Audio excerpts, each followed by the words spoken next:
Before we start discussion of the ray diagram, let's understand the basic rules for obtaining image formed by spherical mirrors. Rule number 1.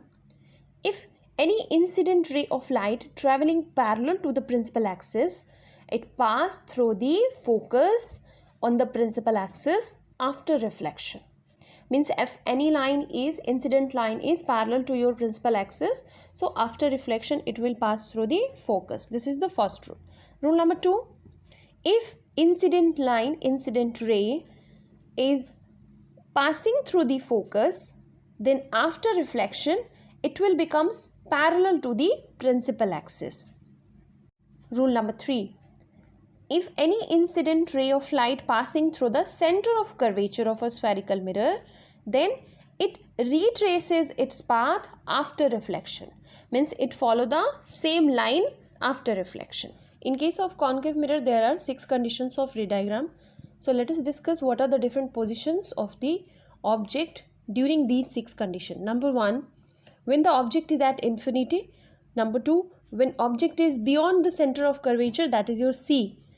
Number 3, when the object is at the center of curvature. Number 4, when the object is between C and F, means center of curvature and the principal focus. Number 5, when object is at F. Number 6, when the object is between P and F.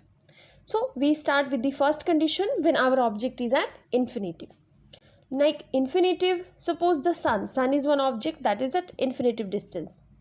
In this case, the rays of light from infinity travel parallel to our principal axis.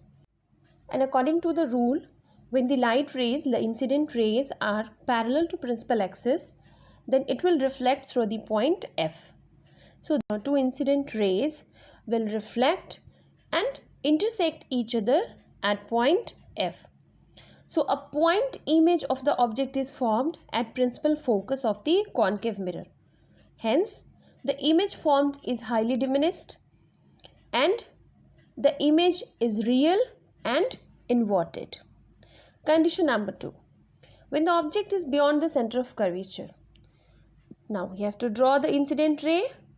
For every image, we need at least 2 incident rays. So let us consider that the first incident ray is parallel to our principal axis. Again, this is parallel to principal axis, so this ray will reflect from the focus. The second incident ray will consider to pass through the center of curvature.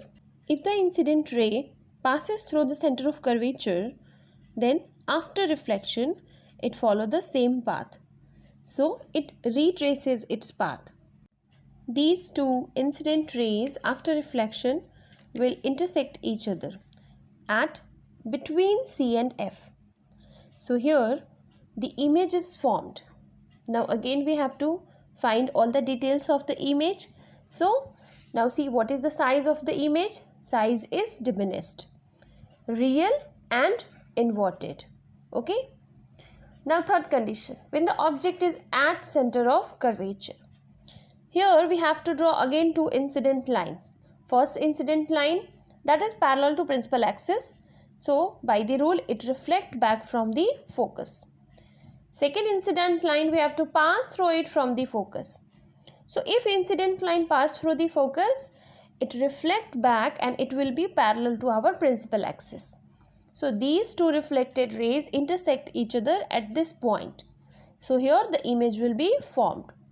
Now you see the size of the image is same as the size of the object and it is real and inverted. Its position is at C and nature is real and inverted. Condition number 4. When the object is between C and F. If your object is between C and F. Now place your object here. Again draw 2 incident line. First incident line, children, that is parallel to principal axis. So see, this is parallel to principal axis. So what happened when it reflect back? It passed through the focus. Second, let it pass be the center of curvature.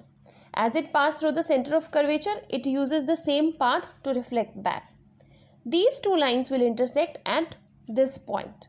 So here our image is formed. In this case, we can see the size of image is greater than the size of the object. So we have to say that the size of the image is magnified, or you can say enlarged. The nature is real and inverted. And what is the position of the image? The position of the image is beyond C. Next condition. When the object is at focus. Now your object is at F. Again, first incident line we have to consider, that is parallel to principal axis. After reflection from the mirror, this ray will go through the focus. Second incident ray pass through the center of curvature. Okay, so this will use the same path for reflection also. Now if you see properly, these two rays are parallel to each other. These two rays will never cut each other. In this case, we assume that these parallel ray reflected rays intersect each other at infinity. So the real and inverted image is formed, but where it formed at infinity. And the size of the image is much greater than the size of the object. So we can say the size of the image is highly magnified. The place where the image is formed, it formed at infinity. And the nature is real and inverted. Number 6. When the object is between P and F. In this case, our object is here between P and F. First ray that we will do is parallel to the principal axis. Now this ray will pass through the focus. Now draw a virtual line behind the mirror. Again, second incident line will come to the point P. Here, according to law of reflection, whatever the angle of incident form, the same angle of reflection will form and the ray will reflect it back. Again, you have to draw a virtual line behind the mirror.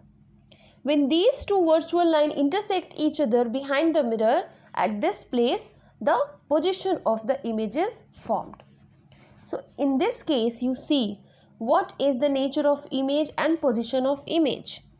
The size is enlarged. The nature of the image is virtual and erect. Okay, and the position of the image is behind the mirror, behind the concave mirror. Remember, as the object moves towards a concave mirror, the size of the image of the object increases.